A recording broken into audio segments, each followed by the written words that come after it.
खोज में उसने अचानक अपनी पत्नी की मानसिक आवाज सुनी जो मदद के लिए पुकार रही थी। वह तुरंत भीड़ में दौड़ पड़ा। भीड़ में कई चालाक महिलाएं उसे दूषित कॉफी पीने के लिए मजबूर कर रही थी। जब उसके चेहरे से नकाब हटाया गया, वह यह देखकर हैरान रह गया कि वह उसकी पत्नी थी। अपने अरबपति होने की स्थिति पर निर्भर करते हुए उसने चालाक महिलाओं को रोका।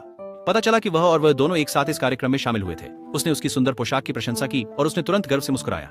लेकिन उसके दिल में वह सोच रही थी कि वह एक अशिष्ट व्यक्ति है, लेकिन उसे अंदाजा नहीं था कि उसके पास उसकी सोच सुनने की ताकत है। वह अब भी ऐसा दिखा रहा था जैसे उसे पता नहीं कि वह मानसिक रूप से उसकी आलोचना कर रही है, और निराश होकर चला गया। जब नृत्य आधिकारिक रूप से शुरू हुआ तो मेजबान ने उसे बताया कि यह एक मुखौटा बॉल थी, इसलिए उसे मुखौटा और चोगा पहनना पड़ा। जब वह अपनी नई रूप सज्जा की प्रशंसा कर रही थी, तभी एक चालाक महिला उसके पास आ गई और उसके चोगे की वजह से उस पर जूस गिरा दिया। धोखेबाज महिला ने गुस्से में उसे अपमानित किया। मन में उसने सोचा कि ऐसे निम्न स्तर के लोग बैंकेट में कैसे आ सकते हैं, और उसने तुरंत उसकी आलोचना सुन ली। फिर गुस्से में भरी चालाक महिला ने उसे जमीन पर गिरा दिया। यहाँ तक कि उसके और उसके बीच का प्रेम चिन्ह भी उस चालाक महिला ने जमीन पर फेंक दिया।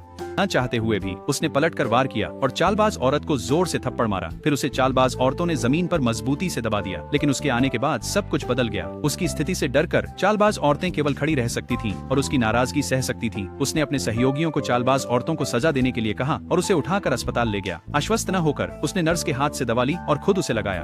प्रेम ने उसे उसके लिए सब कुछ करने के लिए तैयार कर दिया, उसकी स्थिति की परवाह के बिना।